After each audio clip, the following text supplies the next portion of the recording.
My name is Marche. I am a warrior in a land called Ivalice. Can you please help me destroy the crystals so I can leave? You may call me Ritz, but you may not use my sword, spells, or magic without asking. They are dangerous. If you call, I'll explain. Mute is my name. Feel free to call. Otherwise, I may become irritable. The people of Ivalice are standing by to talk about Final Fantasy Tactics Advance, only on Game Boy Advance. Rated E for everyone. So, was that commercial supposed to make anyone want to play this game? Because I went into Final Fantasy Tactics Advance completely blind, and yeah, it was nothing like that fever dream of an ad. I knew it was some kind of Final Fantasy spin-off, but beyond that, I had no clue what I was getting into. If anything, I was expecting something closer to a Fire Emblem-style medieval strategy game, but that's not exactly what I got. Instead, what I found was a surprisingly cute and fun experience. Definitely not what I had in mind when I first booted it up. You start off the game in some type of school where a PE class is just an overly dramatic snowball fight between Marche? The protagonist, who is now officially known as my male counterpart, Doshismo, and some of the other kids in the school. The game wastes no time throwing in some very strong personalities. Ritz, one of your classmates, is already deep into social discourse at what I'm guessing is 12 years old, casually dropping a whole gender discrimination remark right in the middle of a children's game. Meanwhile, Marche is out here roleplaying as Link, responding to people with the occasional nod or blank stare, as if dialogue is just something that happens rather than something he participates in. And then there's Mute, who's giving off major bullied kid with rich parents energy. And that's just the first few minutes. Things only get weirder from here. Marche, Ritz, and Mute connect pretty quickly after that very heated snowball fight that honestly should have been a pay-per-view event. Marche, who up to this point has barely said a word, somehow gets over his shyness just enough to invite his friends over to his house, where they hang out with his younger brother, Danid? I just can't with these names, I'm sorry. Anyways, the brother has a disability that prevents him from walking.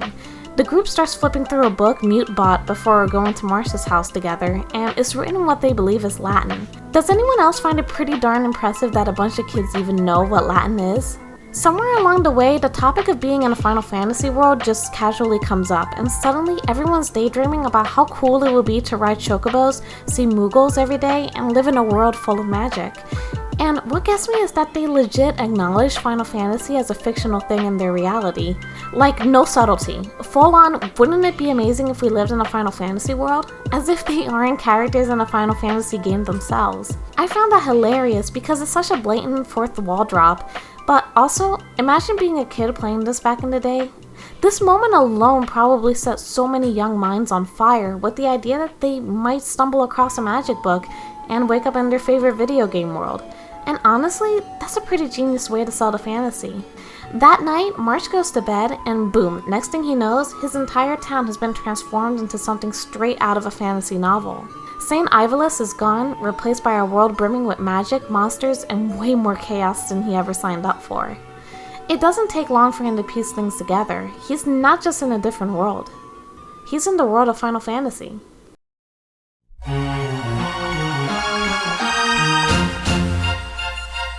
Soon after being thrown into the world of Final Fantasy, Marche and his new Moogle friend, Mont Blanc, adjust surprisingly fast to the whole clan work lifestyle. So much so that they decide to start their own clan, one that I proudly named the Sub and Like clan. And if you want to be a part of it, all you have to do is hit that subscribe button and like the video. Boom, you're officially enlisted. Now let's get one step closer to escaping this fever dream of a world. Final Fantasy Tactics Advance is a tactical RPG playing a lot like Fire Emblem in terms of its turn-based strategy mechanics. Your characters move like chess pieces across a grid-based battlefield, with you and your enemies taking turns attacking, inflicting status effects, and healing up as the fight drags on. I actually like this style of gameplay, but I gotta be honest, it's slow. Painfully slow. Every battle in this video is my own footage, and I was shocked to see that I was averaging 30 to 40 minutes per fight. And not because I was overthinking my moves, no. Everything just takes forever. Moving? Slow. The enemies making a move? Slow. Healing with a potion? Somehow even slower. Thank God for turbo mode, because if I had to play this at normal speed, I think I would have lost my mind. One thing that makes this game stand out from other tactical RPGs is its law system, and not necessarily in a good way. In every battle, a judge is present to enforce random laws, banning certain actions like using specific weapon types, magic, or even healing potions. It's meant to add a layer of strategy for players who enjoy a challenge, but honestly, I found it more annoying than anything, mainly because the laws aren't always as clear as they should be. The overworld is an interesting feature too. It's laid out as a map that you get to customize as the game progresses.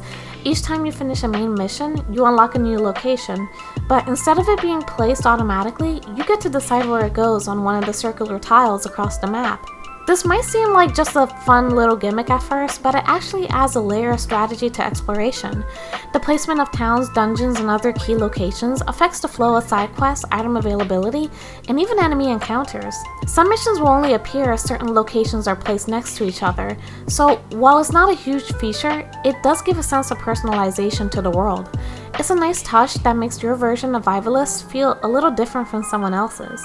The characters bring a ton of personality to the story, from Marsh's Moogle companion Montblanc to Ritz and the many other unique faces you meet along the way. Since you're leading a clan, you can recruit new members as they appear, and one of my first recruits was the sweet-looking old lady named Dean, who, no matter what anyone says, I am absolutely convinced is an old lady. Dean quickly became one of my favorite characters, not because she's particularly strong, but because of how hilariously helpless she is.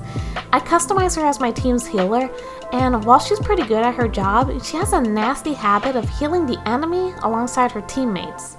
Offensively, she's about as threatening as a light breeze, barely shipping off 1 or 2 damage points per attack. But despite all that, I love having her around. If nothing else, she's living proof that you're only as old as you feel, even if in her case, she seems to feel in play at about 100. The game's job system is one of its most defining features, and honestly something I enjoyed a lot. From what I've seen, there aren't many restrictions when it comes to assigning jobs to your characters. You can swap a white mage into a thief at any time, and the game just rolls with it. Each job brings new abilities and a fresh playstyle, making it fun to experiment with different setups. The flexibility really comes in clutch when the law system bans certain actions in battle. If physical weapons are off limits, no problem. Just hop into the pre-battle menu, switch Marsh over to a white mage, reassign his equipment, do the same for anyone else affected, and a crisis is easily averted. But while the system seems open-ended at first, unlocking stronger, more specialized jobs takes some work. Many advanced classes require mastering specific skills from other jobs first. For example, if you want to make someone a ninja, a class that's stupid fast and can dual-wield weapons, you'll have to train them as a thief and master a few other abilities first. The deeper thematic elements of this game's story are honestly some of the most compelling I've seen in a title aimed at a younger audience. Like I mentioned earlier, Marsh, Ritz, and Mute are all transported into the world of Final Fantasy after reading a mysterious ancient magic book. Normally, getting whisked away into a fantasy realm would be a terrifying experience for most kids, right? But oddly enough, the only one truly unsettled by it is our protagonist, Marsh.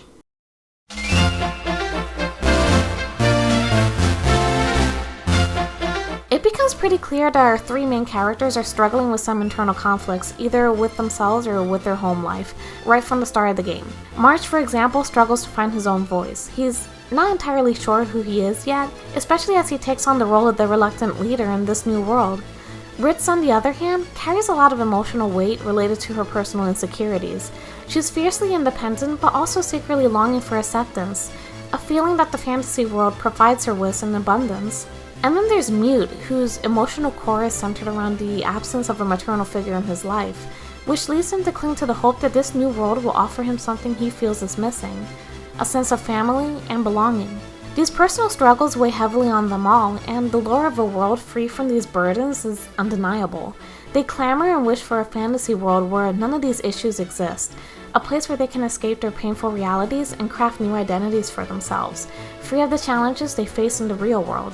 Everyone seems pretty content in their roles within the dream world, Mute especially since he finally gets his long-time wish of having a mother fulfilled. But because of that deep desire to hold on to the maternal figure he lost, he becomes adamant about enforcing the laws of the land to prevent the destruction of the crystals, the link between the real world and the dream world. What really strikes me is that Marsh is the only one who actually wants the real world to return. It's surprisingly deep for a game like this to explore the dangers of escapism in such a meaningful way. And it raises an interesting question. Does that make Marsh the villain? Everyone seems happy with their new lives in the dream world, free from the struggles that made them wish for an escape in the first place. Yet Marsh, despite knowing how much this world means to them, is the one actively trying to destroy it. He's forcing everyone to wake up from their dream, whether they want to or not. So, does that make him the bad guy? Tell me what you guys think in the comments down below. In 2025, Final Fantasy Tactics Advance doesn't exactly hold up all that well, but it's still an interesting look at how far the tactical RPG genre has come. The game is a cozy, obscure GBA title that probably works best as a nighttime relaxer, something to wind down with before bed. But if you're expecting a smooth, fast-paced strategy experience, you're probably going to get frustrated.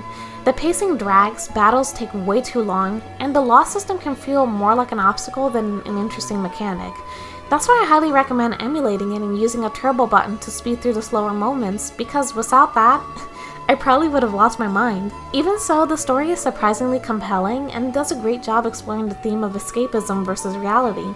It really makes you think about how we use entertainment and fantasy to avoid confronting the real world. Marsh might be the only one trying to wake everyone up, but when given the choice, would we even want to wake up from our own perfect dream? It's definitely food for thought. If you're someone who loves exploring the depths of the gaming community, hit that subscribe button below and turn on notifications by clicking the bell icon. See you guys later. In a world of pixels, where magic's alive, Duchess brings the joy, it's where dreams thrive. With cozy games, she lights up our days, from Stardew Fields to Genshin's lush ways.